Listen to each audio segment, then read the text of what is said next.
तो आज हम लोग वीडियो नंबर 3 में अन्य परिवर्तन संबंधी नियम को देखते हैं।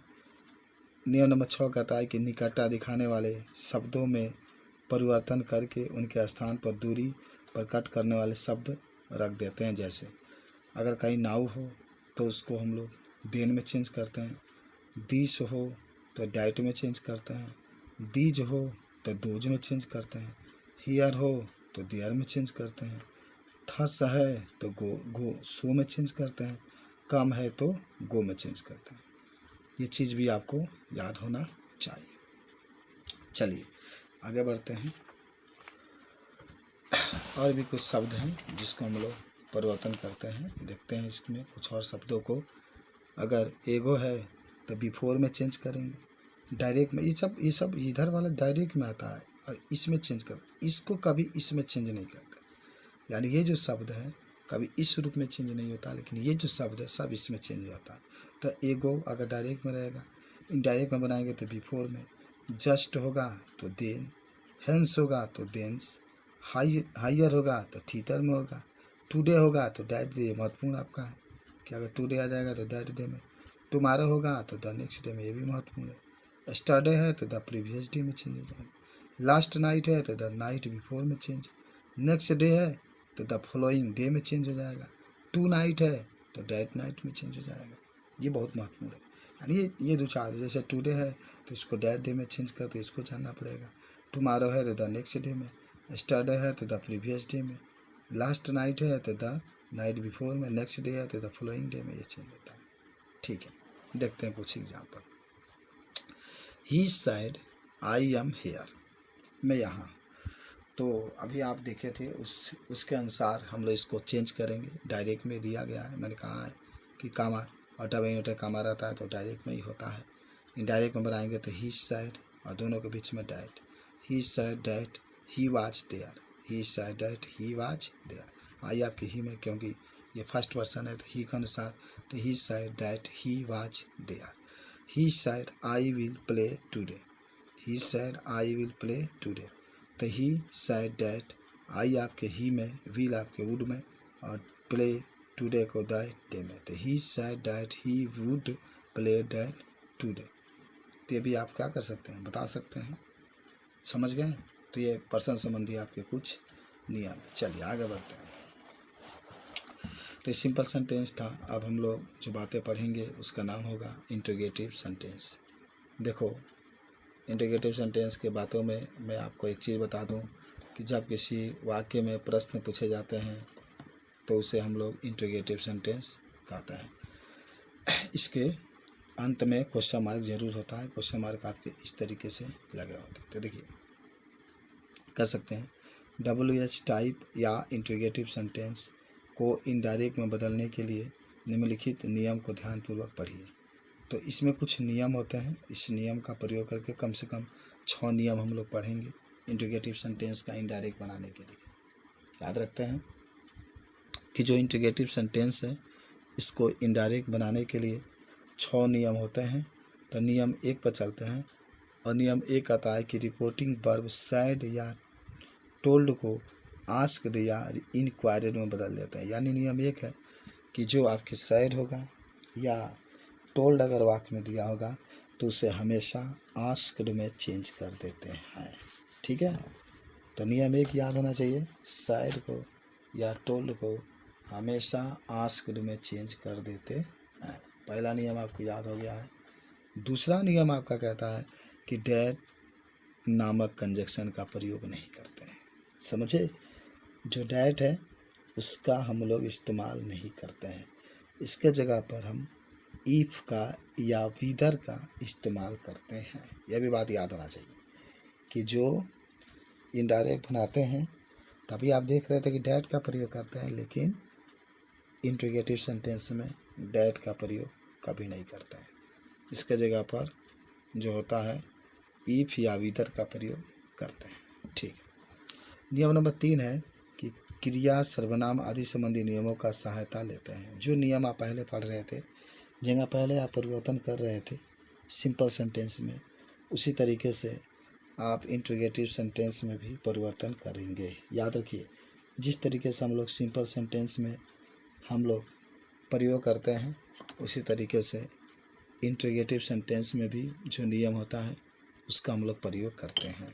चलिए नियम नंबर 4, इनडायरेक्ट में प्रश्नवाचक चिन्ह को हटा देते हैं। यानी नियम 4 ये होगा कि जब अगर इंट्रोगेटिव सेंटेंस है, जब आप उसका इनडायरेक्ट बनाएंगे तो जो क्वेश्चन मार्क होता है उससे हमेशा हम लोग क्या करते हैं, हटा देते हैं। यानी जो क्वेश्चन मार्क होता है उसे हमेशा हम लोग हटा देते हैं। चलिए आगे नियम नंबर 5 देख लेते हैं। यदि रिपोर्टेड स्पीच का पहला शब्द कोई सहायक क्रिया हो तो इनडायरेक्ट बनाते समय इफ का प्रयोग करते हैं। यानी इसमें 2 तरीके के वाक्य होते हैं। पहला जो वाक्य है ये कहता है कि यदि रिपोर्टेड स्पीच सहायक क्रिया से शुरू हुआ हो तो हम इफ का प्रयोग करते हैं। अभी आप आगे जाएंगे, अगर प्रश्नवाचक शब्द से शुरू होता है तो इफ का प्रयोग नहीं करते हैं। लेकिन अभी हम लोग पढ़ रहे हैं कि यदि रिपोर्टेड स्पीच सहायक क्रिया से शुरू हो तो इफ का प्रयोग करते हैं। अब सहायक क्रिया होता क्या है थोड़ा मैं बता दूँ। Is, are, am, was, were, can, could, may, might ये अगर आया है तो हम इफ का प्रयोग करते हैं। जैसे एग्जाम्पल लेते हैं, देखो तो कुछ एग्जाम्पल देख लेते हैं, हम लोग जान जाएंगे कि सचमुच में क्या होता है। देखिए डायरेक्ट में दिया है कि Rama said to Leela, Rama said to Leela are you reading your book. देखो ये आर क्या बताता है कि ये सहायक क्रिया से शुरू हुआ है। जैसा आपका नियम है उस नियम के तहत Rama said to Leela are you reading a book. देखिए तो जो आपने नियम पढ़ा है कि सेड टू का हमेशा आस्क्ड में बदलते हैं, उसी तरीके से इनडायरेक्ट बनाएंगे तो रामा आस्क्ड लीला, रामा आस्क्ड लीला, तब इफ का प्रयोग करते हैं। और इफ के बाद सीधा सब्जेक्ट आएगा। एक बात जरूर याद रखिएगा, जब भी इफ होगा, यहाँ पर बताते हैं जब भी इफ होगा तो इफ के बाद सब्जेक्ट, तब आप हेल्पिंग वर्ब रखिएगा। तो इफ आया तो यू है, सेकेंड पर्सन है तो लीला के अनुसार लीला है। तो चलिए मान ली लड़की का नाम है तो सी में चेंज कर दीजिएगा, ये सी हो जाएगा। आर आपके वाज में, सी वाज रीडिंग, और लड़की है सी तो हर में चेंज हो जाएगा।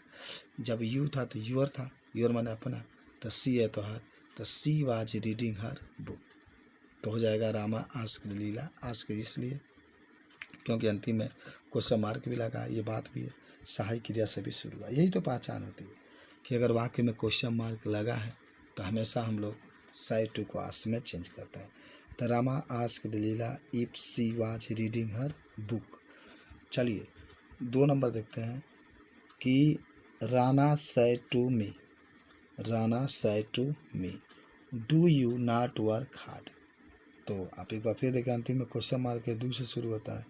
तो रामा सेड टू को आस्क में मी वैसे ही, रामा आस्क्ड मी इफ, और यू सेकेंड पर्सन है बाबू तो मी के अनुसार आई में, और डू डीड में, जैसे डू नॉट है तो डीड नॉट हो जाएगा, ठीक है। यानी Rama asked me if, you आपके आई में, डू आपके डीड नॉट, क्योंकि डू नॉट है प्रेजेंट इंडिफिनिट में, डीड नॉट होगा तो पास्ट इंडिफिनिट में, और वर्क हार्ड है तो वर्क हार्ड हो जाएगा। तो आपने देखा, क्या देखा, नियम नंबर जो आपने 5 पढ़ा कि सहायक क्रिया से अगर शुरू होता है रिपोर्टेड स्पीच तो हम इफ का प्रयोग करते हैं, और अगर प्रश्नवाचक शब्द से शुरू होता है तो हम लोग इफ का प्रयोग नहीं करते हैं। ये तो आगे आएगा। चलिए आगे देखते हैं नियम नंबर 6। देखिए तो तनी हम लोग नियम नंबर 6 भी देख लेते हैं। नियम नंबर 6 ये कहता है कि यदि रिपोर्टेड स्पीच के पहला शब्द how, what, where, why, when, who, which आदि में से कोई एक हो तो इनडायरेक्ट बनाते समय इफ या किसी और कंजंक्शन का प्रयोग नहीं होता है। याद होगा, यदि रिपोर्टेड स्पीच का पहला शब्द how, what, where, why, when, who, which आदि में से कोई एक है तो इनडायरेक्ट बनाते समय इफ का प्रयोग नहीं होता। यानी अगर ये प्रश्नवाचक शब्द है सब, अगर प्रश्नवाचक शब्द से शुरू हुआ हो डायरेक्ट स्पीच तो हम इफ का प्रयोग नहीं करते हैं। ये भी नियम याद होना चाहिए कि यदि जैसे हाउ हुआ, चाहे वाट हुआ, चाहे वेयर या वाई या वेन या हु या विच, सब ये प्रश्नवाचक शब्द होता है। तो इसमें इफ का प्रयोग नहीं करते हैं, इसमें प्रश्नवाचक शब्द ही रहता है और ठीक इसके बाद से सब्जेक्ट आ जाता है। जो सब्जेक्ट होता है वो आ जाता है। तो समझते हैं थोड़ा सा एग्जाम्पल के द्वारा कि कैसे आप इसको बनाएंगे। देख भी रहे हैं तो आइए तो देखते हैं। देखिए, he said to me where does he go. देख रहे हैं, वेयर से शुरू हुआ है, यानी यह प्रश्नवाचक शब्द से शुरू हुआ है। तो जब हम इसका इनडायरेक्ट बनाएंगे ना, तो ही आस्क्ड मी वेयर के बारे रहेगा, तब सब्जेक्ट ही आ जाएगा और डज वगैरह सब हट जाएगा। डज से शुरुआत रखते नहीं ना, डज अभी डी नाट में बदलता तो उसके साथ नाट था, नाट नहीं है ना, तो बस वर्ब का पहला रूप आ जाएगा। तो यहाँ पर हो जाएगा वर्ब का दूसरा रूप पास्ट इंडिफिनिट में ही वेंट, यानी he asked me where he went. Okay, और एक और है कि I ask to Radhe, I said to Radhe how will you explain it.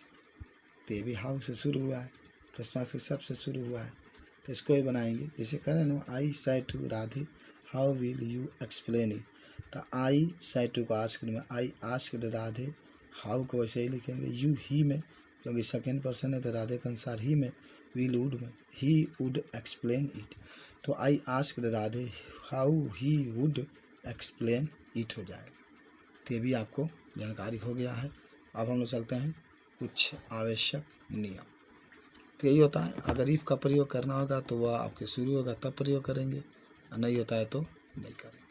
चलिए, यदि नियम 1 आपका कहता है कि यदि रिपोर्टेड स्पीच के हिंदी अर्थ में सर्वप्रथम क्या आया हो तो इनडायरेक्ट में इफ या विदर का प्रयोग होना, अन्यथा नहीं करना। जो आपकी इच्छा हो, वाट आ गया, अगर क्या आ गया तो आप विदर का या इफ दोनों में से कोई प्रयोग कर सकते हैं। जैसे एग्जाम्पल में आप देख रहे होंगे कि एग्जाम्पल में कह रहा है कि डायरेक्ट स्पीच में कि I said to you are you writing a letter. तो इनडायरेक्ट में बनाया गया, तो आई वैसे ही रखेंगे। सेड टू है तो आस्क्ड में, I asked you, if whether you और आर आपके वे आर राइटिंग ए लेटर। आप इफ का भी प्रयोग करिए या विदर का भी प्रयोग करिए, वाट आ जाए तो दोनों में से आप किसी का भी प्रयोग कर सकते हैं। अच्छा, सेकेंड देखते हैं। कहता है कि he said to Kamala where will you go. तो he asked Kamala where she would go, he asked Kamala where she would go. तो भी आप बना सकते हैं। चलिए, एक और नियम है, नियम नंबर 2 आपका कहता है कि प्रश्नवाचक वाक्यों को इनडायरेक्ट बनाते समय रिपोर्टिंग स्पीच के सहायक क्रिया को उसके उचित टेंस में बदलकर मुख्य क्रिया के पास रख देते हैं। एग्जाम्पल से देख लेते हैं इसको। कहता है इसमें एग्जाम्पल में कि Rama said to me what is your name. देख रहे हैं ना, Rama said to me what is your name. तो इनडायरेक्ट बनाएंगे तो Rama asked me what, your जो है माई में चेंज होगा, क्योंकि ये सेकेंड पर्सन है तो मी के अनुसार माई हो जाएगा। ये बहुत बड़ी बात है। वाट तो उसे ही लिखेंगे, उसके बाद से ये ऑब्जेक्ट पहले लिख लेंगे। तो योर माई में माई, तब नेम इज आपके वाच में, ठीक है। तो हो जाएगा Rama asked me what my name watch. अब आते हैं नियम 3 के पास। देखिए नियम 3 क्या कहता है। कहता है यदि प्रश्नवाचक वाक्य का भाव सविकारात्मक हो और उसमें डू या डज आया हो तो उसको हटा देते हैं तथा मुख्य क्रिया के क्रिया परिवर्तन के नियम के अनुसार बदल देते हैं। समझे बात को। यदि वाक्य है डू या डज से शुरू हुआ हो तो जब इनडायरेक्ट बनाते हैं तो इसे हटा देते हैं। हाँ, एक कंडीशन में नहीं हटा सकते हैं कि अगर डू या डज है उसके साथ अगर नॉट जुड़ा है तो हम इसको नहीं हटाते हैं, इसके जगह पर आप डिड नॉट का इस्तेमाल कर सकते हैं।